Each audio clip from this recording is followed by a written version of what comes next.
All right, all right. What is up, guys? So thank you for showing up and being here. Like I said yesterday, I'm gonna be live streaming a lot more because it's a lot easier in the meantime while making the documentaries and stuff. But today, the sort of topic of today has to do with ear training. Okay, so let me back up here. I feel like I'm so close. What is this doing? Is that the date or whatever? I don't know. But yeah, there we go. So what I'm gonna kind of start off by saying is that ear training is going to be like one of the most important assets as a musician, okay? And we're going to basically kind of deep dive into how to get better with our ear, and that's going to have to do with things like how to learn songs by ear, how to identify intervals by ear, how to identify chords by ear, how to identify chord progressions by ear. We're going to talk about relative pitch. We're going to talk about perfect pitch. This is all going to be in the span of an hour because I have some consultations to go through in about an hour. So I'm really looking forward to getting through a lot of that stuff with you. So this is going to be targeted towards beginners. Okay. So if you are a beginner with music theory and if you're a beginner for ear training, this is going to be the course for you just to kind of start getting your feet a little bit wet here with how to be a better musician and develop what we call that musician's ear, right? So I'll start off by saying this. The reason why we want to have that good ear, right, is specifically because we need to get faster at learning songs, we need to get faster at improvising, and we need to get faster at dictation, okay? So learning songs faster is a giver, right? But doing things like dictation has to do with helping learning songs, has to do with writing songs. A lot of that stuff is all going to kind of come into play today. And yeah, so let's just kind of jump in on all this stuff and we'll see how you guys do, okay? So the first thing is ear training. I would say about like 60% of it is with your ear, and then the other 40 is with your voice. Okay, now I am not a singer. I'm not a good singer, but when I have to sing, I'll do it just to get the job done. And what do I mean by that? If I hear two notes, if I hear like a D, na, and then I hear like another note, like, I don't know, na, right? That's D to E. I'm not a good singer, but I can kind of make my way around and know that that is a second apart. Okay, so might have to do a little bit of singing today. So let me grab a water and then we'll get started.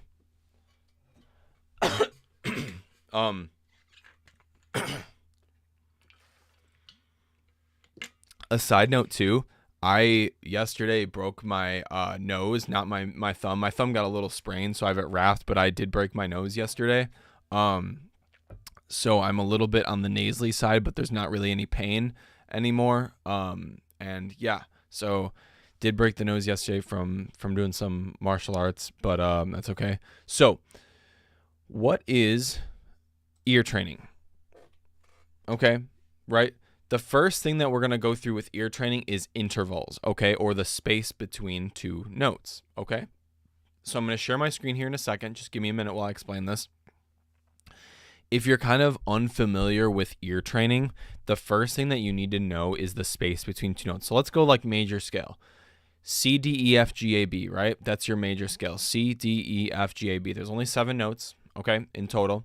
But what we really need to get better at is getting that faster and then being able to hear that. So if somebody plays a perfect fifth, right, I want you to think of Twinkle, Twinkle, Little Star, okay? And I'm going to give you an example of that right now. Okay, so first step to ear training, the best website that you're going to do is musictheory.net. Okay, you cannot go wrong with this website. This is one that I recommend to all my students here. Okay, and I'm going to take you through the very first thing that you should be working on with ear training. So you're going to go straight to interval ear training. We'll do some scales and chords later, but I'm going to do this. As you can see, we have a lot of options of intervals. Let's see. I was struggling with interval training for a few months, functional training. Yeah, that's a good point. So the thing is, let's see if I can share the score too and everything so we can see. I was literally just working on this with a student, so we're gonna kill it right now. So here's what I'm gonna do first. I'm going to get rid of some of these options because I really don't want to make things complicated. We're only gonna go through the octave, and we're gonna go through the perfect fifth and the perfect fourth. Okay, the unison is just the same note twice. Too easy. Okay, so the first thing that you really need to understand is how octaves sound, right? So I'm going to, where's my screen? Hang on one second, guys. Let me grab my screen is not there. Paste as reference. Boom. And then I'm going to do boom. Okay, so basically when you have something like this,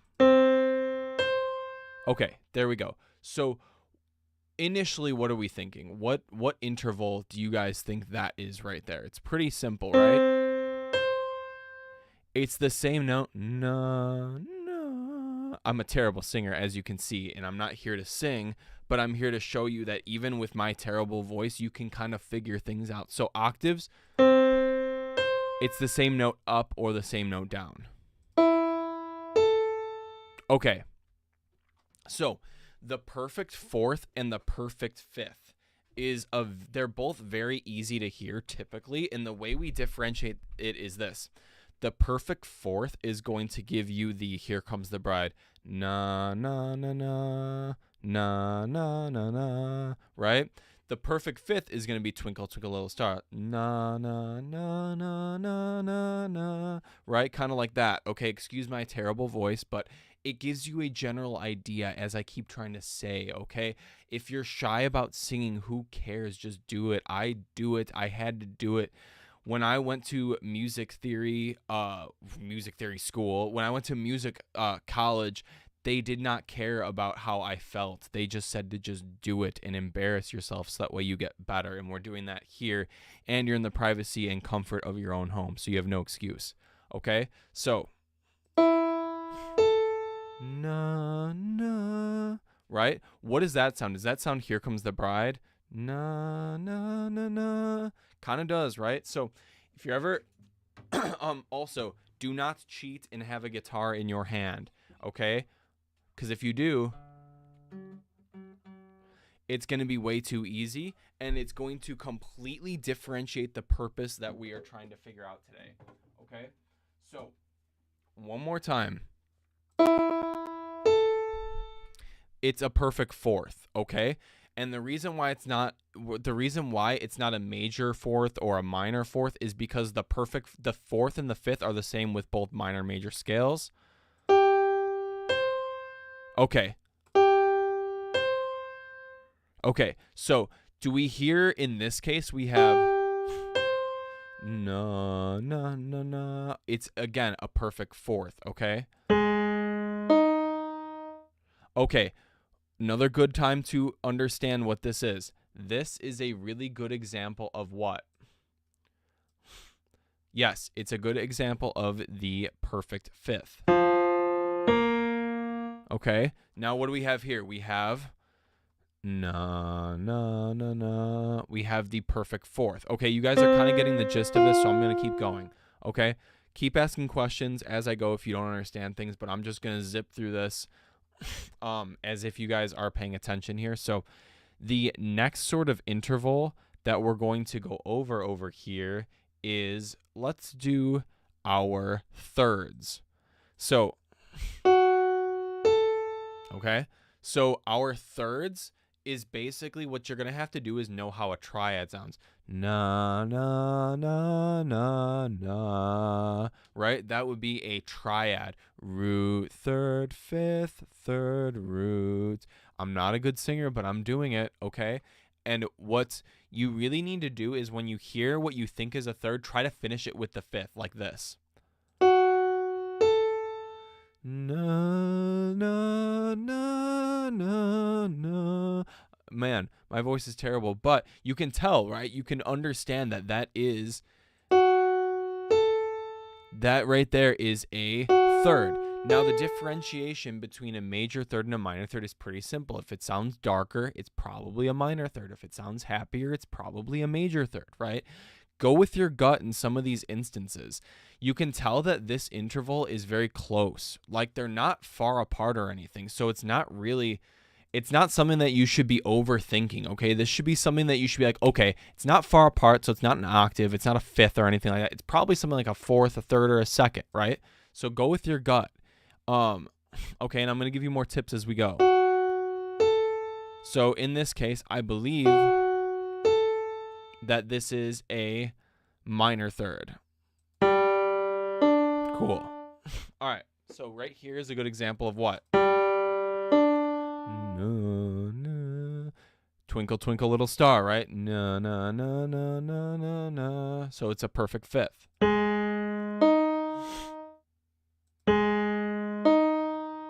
Same thing, perfect fifth. Okay. If you don't really get this right away too, it's going to take you a little bit to really figure this stuff out. But anyways, let's kind of keep going. So could this be a triad finish? Na, na, na, na. Possibly. Let's try a major third. Cool. Okay, so we're going to keep building up a couple more of these, but we're not going to do all of them because some of these do get a little bit tricky. The last ones that we're going to do is the seconds, okay? So all the ones that I've highlighted so far are the easy ones, and the ones that we're not going to do are the harder ones that we're not going to do today. The major second and the minor second are your best bet for this, okay? So the difference right here is the major second and the minor second is what? The major second is going to sound like happy birthday to you. Na, na, na, na, na, na. That first interval, na, na, na. It's very close. It's not far away. The minor second, think of Jaws. Dun, dun, dun, dun, dun, dun, dun, dun. I'm giving you these quick tips so that way you can just figure this out and move on with your life, okay? Because that's just the easiest way that it's going to be. You need to find songs that are going to help you aid in your music oral skills goals, okay? So if you can find songs that really do help trigger your memory of these intervals, it's going to help you drastically, okay? So let's figure this one out.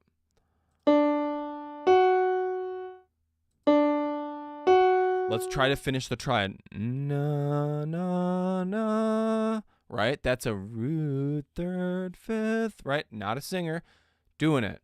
Okay, so that is a third. Is it major or is it minor? It is major, okay? Because it sounds happier, okay? It's a little bit further away than the minor. Oh, I'm sorry, I clicked the wrong one, but it is major. All right, good example right here. So, right here, do we think that this is close by our reference note or is it far away? Okay, let's hear it again. Na, na. So you should know right away that is not a far away interval. That is very, very close. So the thing that we can use to our advantage with that is cut off like half of our options already. It's not going to be anything like a fifth or an octave or a sixth if we had it on here. It's going to be one of these ones, okay? Now, is it a triad, as in is it a major third or minor third? Na, na, na, na. It doesn't really work. You just can't do a root third fifth with that. So what we're going to kind of figure out is it a major second or is it a minor second? Okay, because I can't hear any twinkle, twinkle, little star, here comes the bride. So okay, minor seconds are going to sound so dark. If you listen to metal, you probably know what a minor second sounds like because we use it in breakdowns a lot. But the major second, na, na, na, na, na, na. Like I'm a terrible singer. As you can hear, guys, I can't sing, but I'm doing it because I have to figure it out, okay? Right? So now I'm going to click on major second. Boom. What is this? Okay, let's see if you can figure it out. I'll give you a couple tries.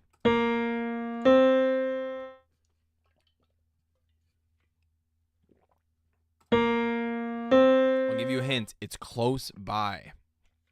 Again, it's not far away, okay? We haven't done any intervals that are super far away except for octaves and fifths. Your best bet, happy birthday to you. Na, na, na, na, na, na. Right? Do you guys kind of hear how that sounds like happy birthday to you? That's what you guys should be thinking of. So it's a major second. Okay, last one that we're going to do on this. Okay, so the minor second sounds like Jaws. Na, na, na, na, na, na. Right? That's Jaws. It sounds really dark. It sounds very dissonant. We use it a lot in metal. So that's the minor second. That's one of the easiest ones to hear. Okay, so we're not going to do that one right now. Here's what we're going to look at is these other options that we have here. The tritone is easy because it sounds really messed up and weird. These guys are the hard ones, the sixth and the seventh, okay? Because at a certain point when things are very far apart, it is very hard to hear these things and understand these things really, really fast, okay? This is why we're doing beginner level theory. We're not trying to do these hard ones yet. We're just trying to do the easy ones first and then get better from there as we go. Okay, so if anybody has any questions on the intervals, we went over the octave, we went over the seconds, the thirds, the fourths, and the fifths. Okay, that's most of it too. That's a good thing. We got through most of it, okay? So if you guys aren't understanding any of them, remember, the fourth sounds like Here Comes the Bride. The fifth sounds like either you could use Star Wars for that too. You could do either the main theme of Star Wars or just Twinkle Twinkle Little Star. The seconds, the major second is Happy Birthday to You. The minor second is Jaws. And the thirds, just think of a triad, a third, and try to complete it with the fifth. Okay, so here's what we're going to do. I'm going to go back to the home page and I'm going to scroll down and we're going to look at a couple of other things before we start talking about relative pitch and perfect pitch, okay? Because right now we're mastering our relative pitch, okay? So let's move on to some scale stuff. So this, I always thought was a little bit easier depending on how many scales you end up putting in here. So it gets hard when you start using all of the modes. But we're, again, beginner stuff, so we're getting rid of the modes. All right. So here's the first thing that we're going to talk about before we get into this. I'm going to show you what I did is I put in major, minor, harmonic minor, melodic minor, pentatonic, blues, whole tone, chromatic. I'm going to very quickly go over these. Major scale, all these should have 7 notes. That's inexcusable. Okay, so 7 notes. The major scale, do, re, mi, fa, sol, la, ti, do, like that kind of thing. The minor scale, okay, is a little bit different. Sounds darker, but not too dark. Harmonic minor has the raised 7th, and melodic minor has the raised 6th and the 7th up, but down it's natural. Okay, so we're going to go through those 4 first.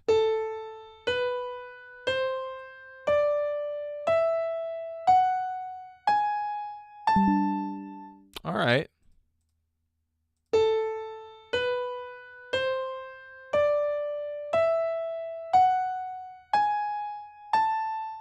Do we have any general idea of what this might be?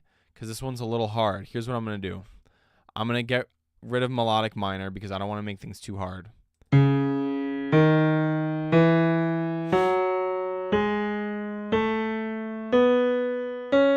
All right. So the best way to differentiate major versus minor is the 7th scale degree or the 3rd scale degree or the 6th. So you'll hear that this is a whole step to a half step in the beginning.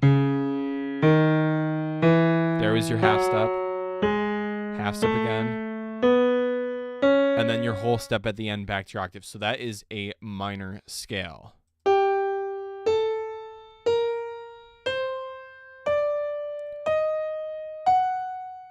Guys, all I'm looking at and I'm listening for is where the half steps are most of the time, okay? So if you hear here, listen to the 7th to the 3rd scale degree. The 2nd to the 3rd is going to be a half step. Then the very last notes are also going to be a half step.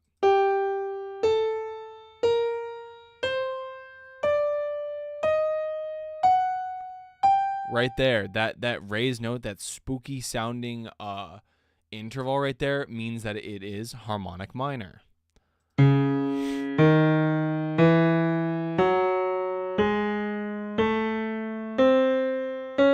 There it is, again, the raised 7th harmonic minor.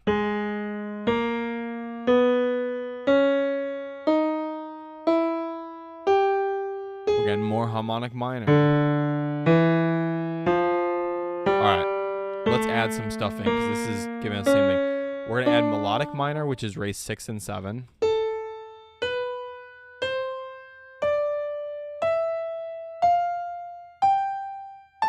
Okay, classic example of natural minor because I'm hearing the half steps on the 3rd and 6th.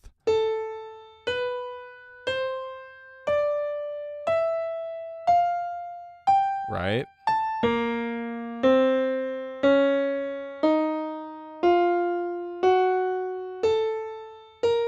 There's the raised leading tone. That is harmonic minor.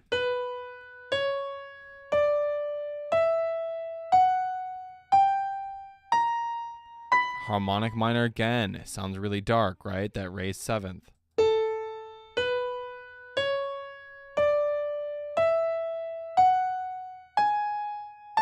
That was the happiest scale we've had all day. That's major. All right. Let's add some more stuff. Right.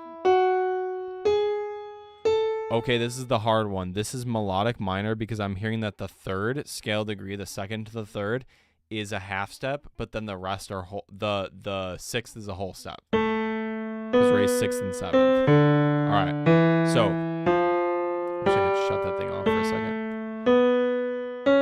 The next couple that we're gonna go over, okay, is the pentatonic scale, the blues scale, whole tone, and chromatic. So pentatonic scale is a 5-note scale. You should only hear 6 notes total with the octave when I play this.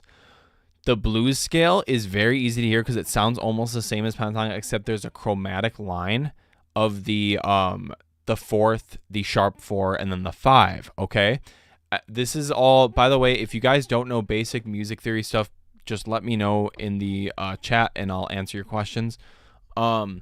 The whole tone scale, okay, is going to be consisting of nothing but whole steps, I'll point out, and then chromatic scale is all half steps, okay? So let's take a look here. We have pentatonic, which is going to be 6 notes with the octave, 5 notes without, right? We've got this stuff over here. We've got over here this whole tone, and then we've got chromatic. There we go. Yeah, this door is actually not a... it's like it doesn't lead to another room or anything. It's just there's like nothing in there. It's like a tiny, like, extra weird room.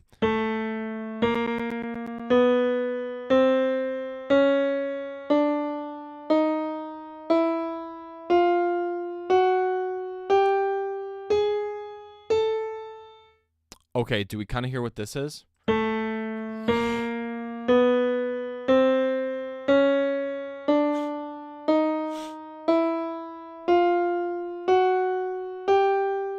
It's all half steps. It just keeps going up in half steps. That's your best bet on what the hell is going on. Is if we just keep hearing half steps, it's a chromatic scale, right?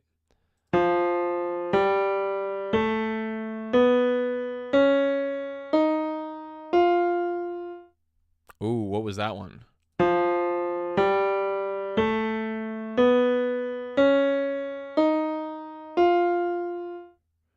All right, it's a little bit more of a tricky one.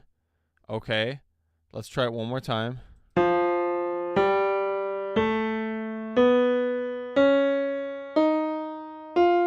Ooh, that's a hard one. This one I'm actually having trouble with because it's only, let's count how many notes there are first.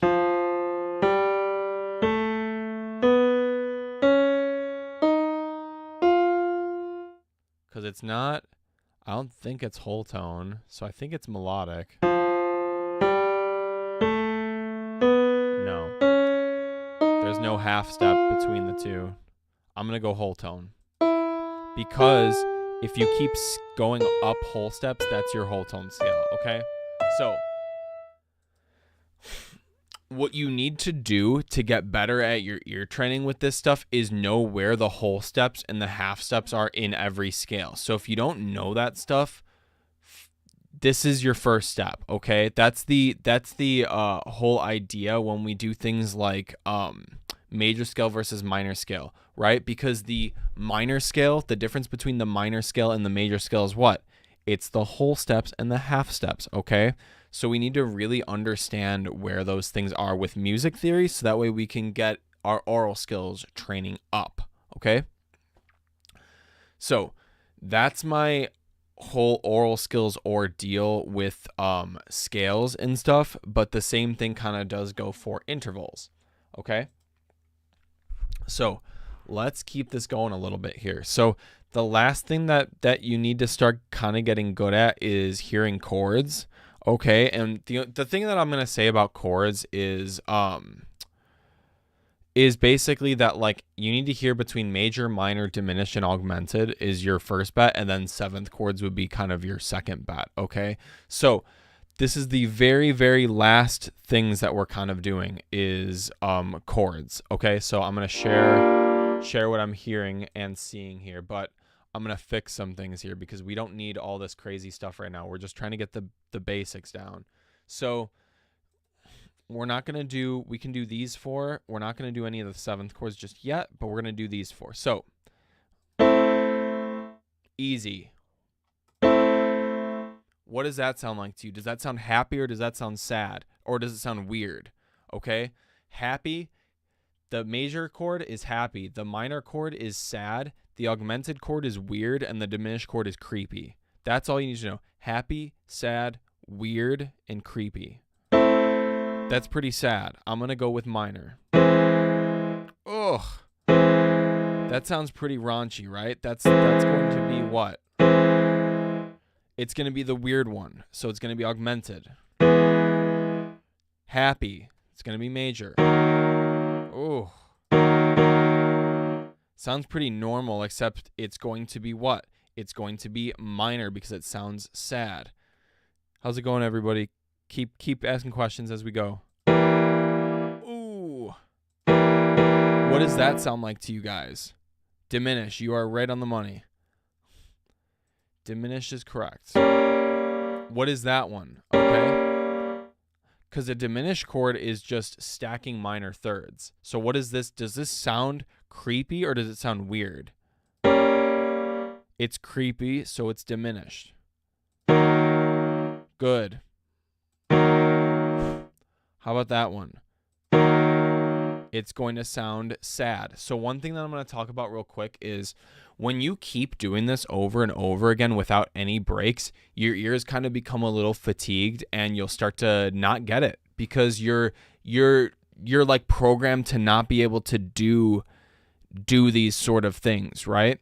Over and over again is kind of what I'm saying. So take breaks, but let's do a couple more and then and then I'm going to talk about perfect pitch.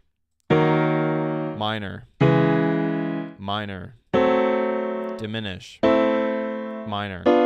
So I'm fast at it. Obviously, I'm really fast at it, but we're just trying to get the basics down. Major is happy, minor is sad, augmented is weird, and diminished is creepy. Okay, that's all you really need to know for this stuff.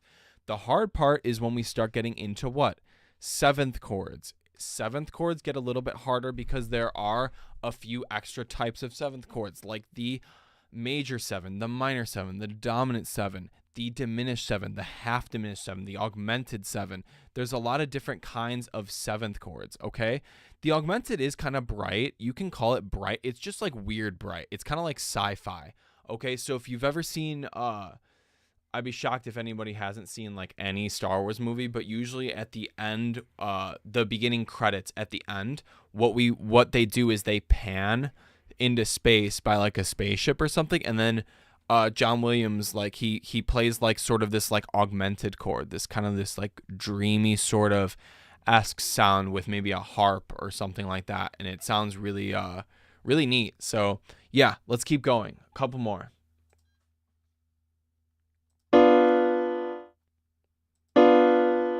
What is that one? I'm going to actually like let you guys answer. I want to know what you guys think that one is.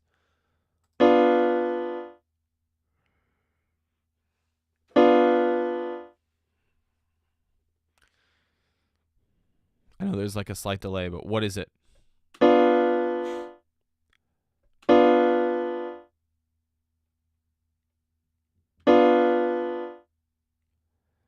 Come on, give me an answer. What do you guys think?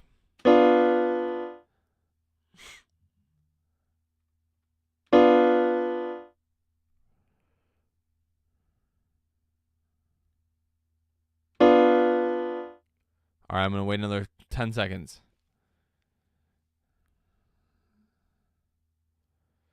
So it is not minor. It's actually diminished, okay? Now remember, minor chords, okay? I'm going to show you what this looks like on the guitar so you really get this. A minor triad, root third fifth, diminish, flat the fifth, just for triads. That's the only difference, is that flatted fifth, okay? So this one is diminished. Let me put this back. All right, boom. So let's talk last kind of ordeal that I'll talk about with ear training today, because this is a really good start as to what you guys can start working on and figuring out. Is the big elephant in the room is having perfect pitch. Okay, so a lot of musicians will brag about having perfect pitch, whether it's a good thing, and then some people will complain about perfect pitch and saying that having like a relative pitch is better. Okay, so if you don't know the difference between the two, I'm going to explain it right now, and I'm going to show it to you, okay? Because we actually already did one of them. Let me get some water.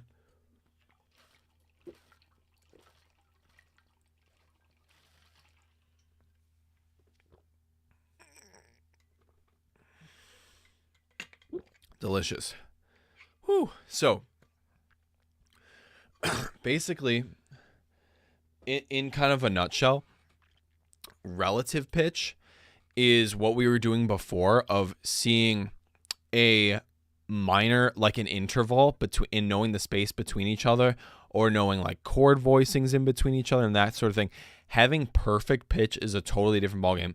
If I play a note right now without any reference note, will you be able to identify it?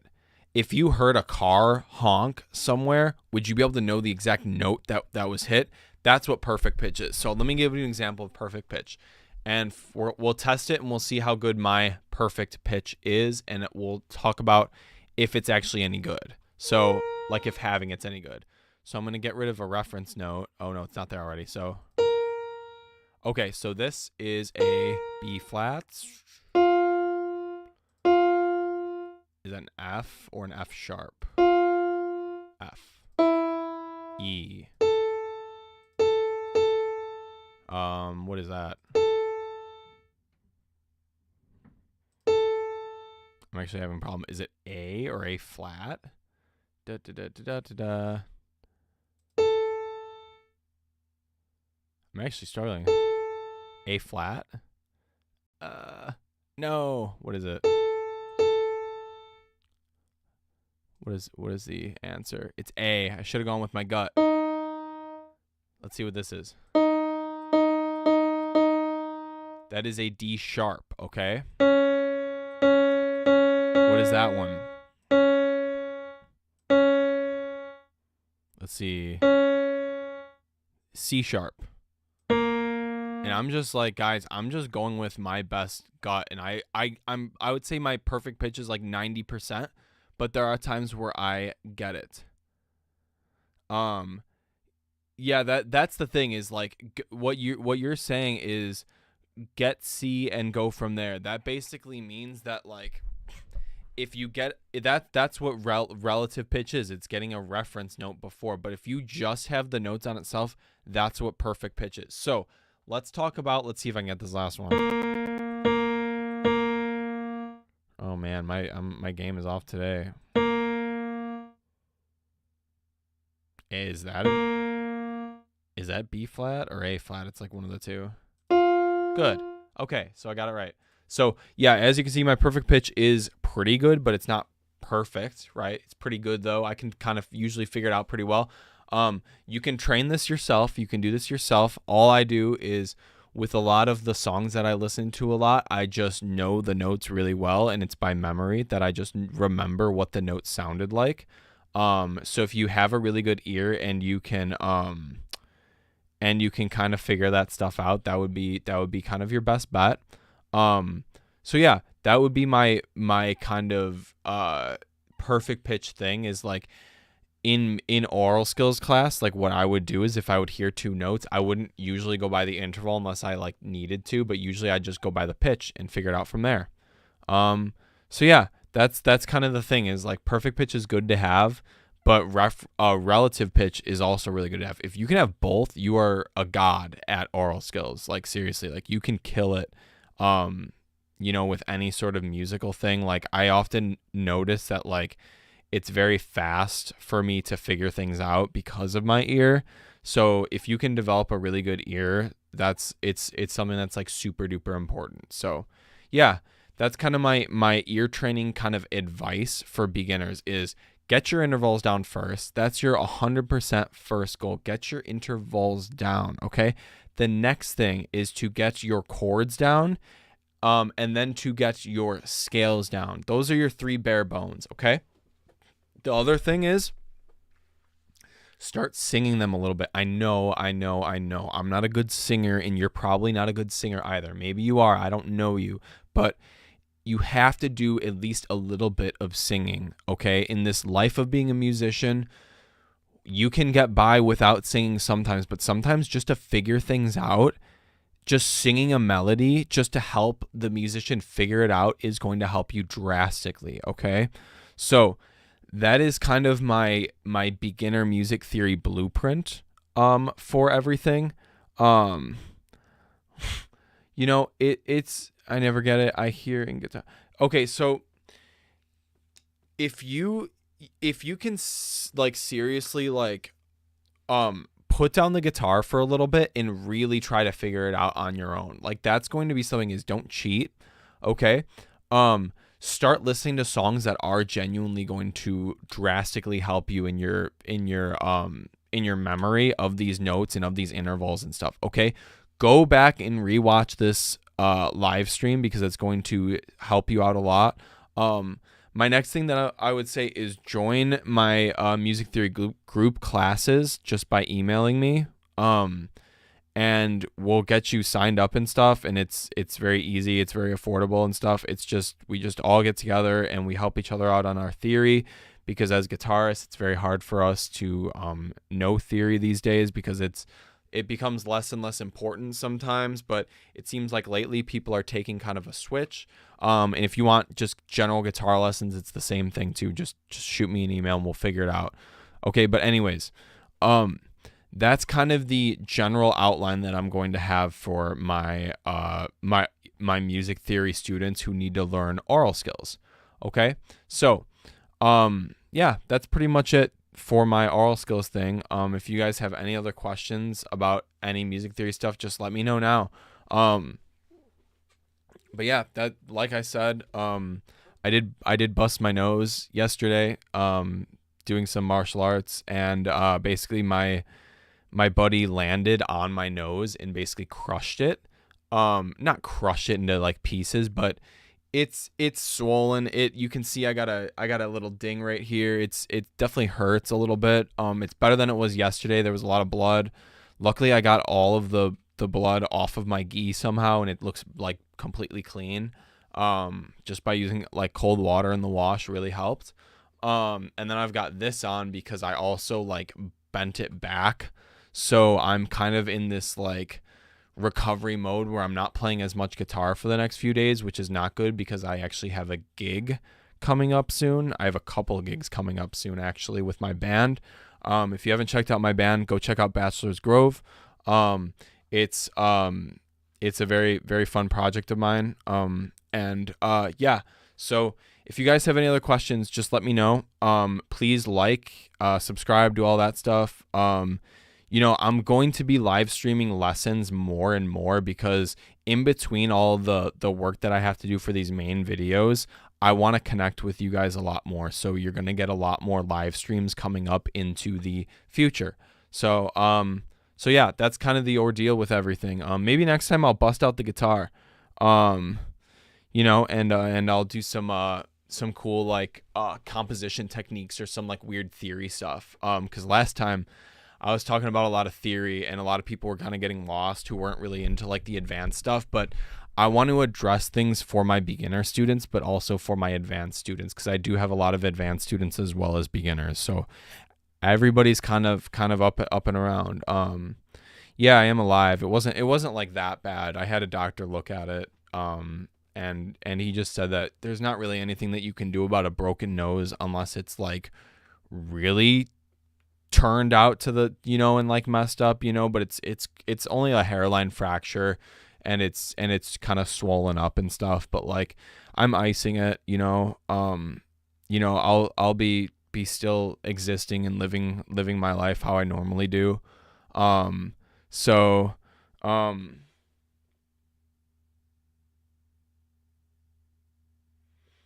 we get by? I wish this like annoying heart thing would get out of the way. How do I can we get by writing in major, minor, and a few scales not other than minor scales? Yeah. So when you write, the thing is like when you're trying to write stuff, there's two things you got to focus on. You got to focus on your melody, and then you got to focus on your harmony and chords, right?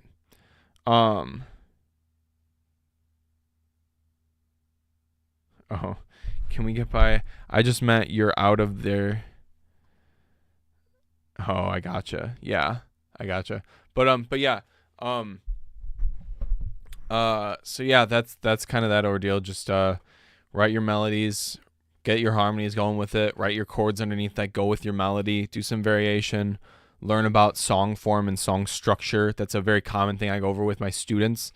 Yeah, that's kind of the ordeal. So I love this stuff, guys. Like we're kind of like, I love that I can hop on and there's some people that are willing to just sit with me and like learn and study and stuff. So I'm thinking of busting out one of my college books or one of the books I have back here on theory and just reading them out loud to you guys, like story time level stuff. I've got a lot of things planned with everything. Let's see. I just found your channel a few weeks ago. I just learned music theory at age 40. Hell yeah, that is what it's all about. Between books and YouTube, there's no reason for anyone in a band to not knowing the basics. It really is true. You don't even like, whenever I say theory, I'm like, just know the basics. Like if you're not here to be this like genius of theory concepts and music in general, just get the basics. As you're saying, it's like, it's not going to take you 10 years to learn the basics. Like I'm sure like if you picked up theory at the age of 40, by that point you're pretty darn smart being 40 years old. So it's like you're going to breeze through it. It's not like you're going to be in algebra class when you were 13 years old. It's not going to be like that. It's going to be a lot faster and easier. So yeah, and no matter how old you are, whether you're a lot older or you're a lot younger, I've taught like children music theory and they've understood it. It's like crazy, So everybody learns at a different pace and a different level. So just try it. Just try it, right? So yeah, feel free to ask me any other questions. I've got to go in like a little bit of time, but I have a little bit of time right now. Pretty much my whole day is like revolved around like music. Usually the weekend it's a little more chill. But I still teach a lot on the weekend, and then I do like, band stuff, and I do some composing and film scoring stuff. So yeah, totally is come to Jesus moment. It really is. It's like, and it's very eye-opening. It's good for your composition. It's never going to take away your creativity. You can always, like, once you get good at theory, you can throw the rule book away if you want to. You can break the rules as much as you want. So yeah, any last questions, let me know. And then I'm going to end the stream. And then I will stream again probably on Monday. Tomorrow I've got, tomorrow's my day off for the week, but then every other day I'm working. So I'm going to try to literally stream like almost every day, just chatting and stuff. And I've got a video editor, so I don't have to edit my videos anymore. We're going to kind of do a little test run on the next video and kind of see how that goes, because, music is like a totally different language, and I want to make sure that they capture um all the stuff that that I like to talk about and visualize with you guys with everything. Um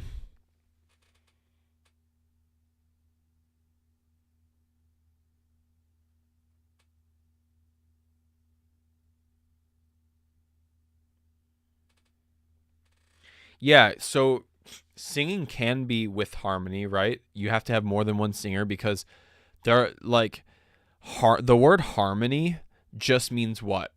It means that we are having two or more voices together, usually sounding really good. That's all harmony is. So you need to have more than one voice together is pretty much what it is. So like when you're in oral skills class, or even when you're with other guitarists and you guys like, all right, let's write something, like maybe one of you plays a melody in a higher position and one plays the lower melody and stuff, and they're different notes.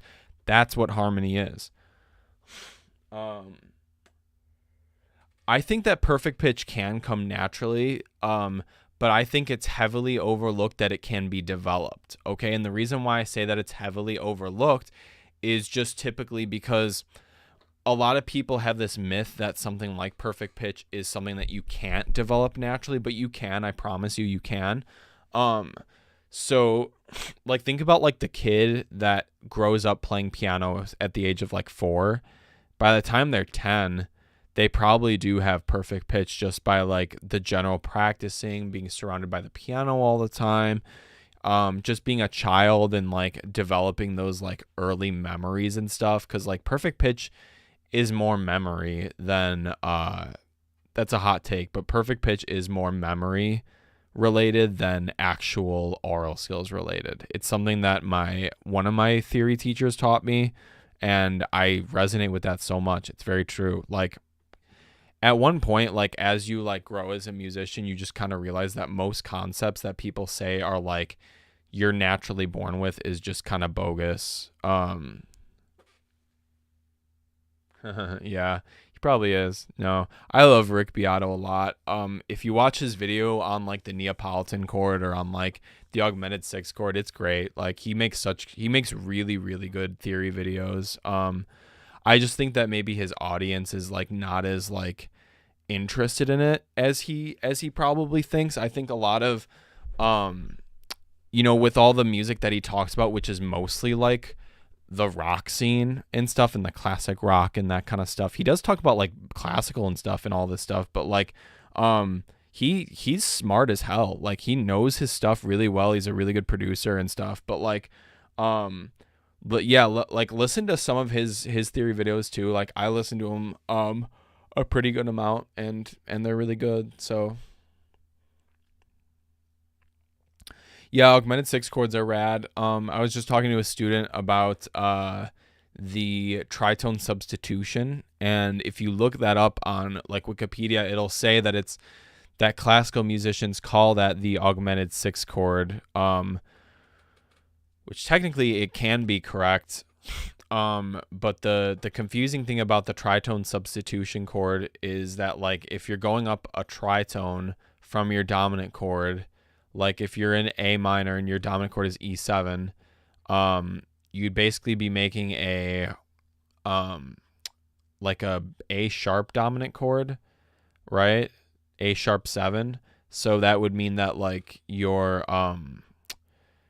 that wouldn't, like with augmented six chords, it's usually implied that you start on the 6, and that's not starting on the 6, but the intervals are the same thing, so I understand it. So yeah.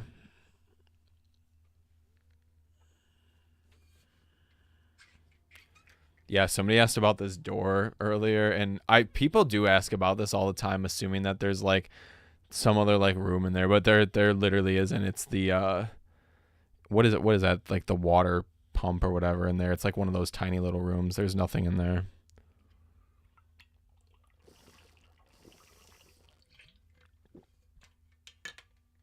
Maybe there is, and I'm just hiding some spooky stuff in there. Yeah, I love Locrian chords. That in general, just like if you use the Locrian mode with harmonic minor, especially, or melodic minor, it's unbeatable. It sounds so cool. So yeah. Yeah, that's I guess that's it, guys. So I do have to go. I've only got a couple more minutes before I gotta chat with some more of my peeps. So guys, email me if you want some lessons. Email. Okay. It'll be really easy to keep a line with me and stuff, and just hop on a call with me, and we'll talk about this stuff more in depth to your exact needs. So hop on with me. In the meantime, I think I'm gonna stream again on Monday. So I will see you on Monday, and we'll talk more about some really good stuff. Probably a little more theory on the fretboard, but we'll see how things go. And I will see you guys Monday. So bye-bye.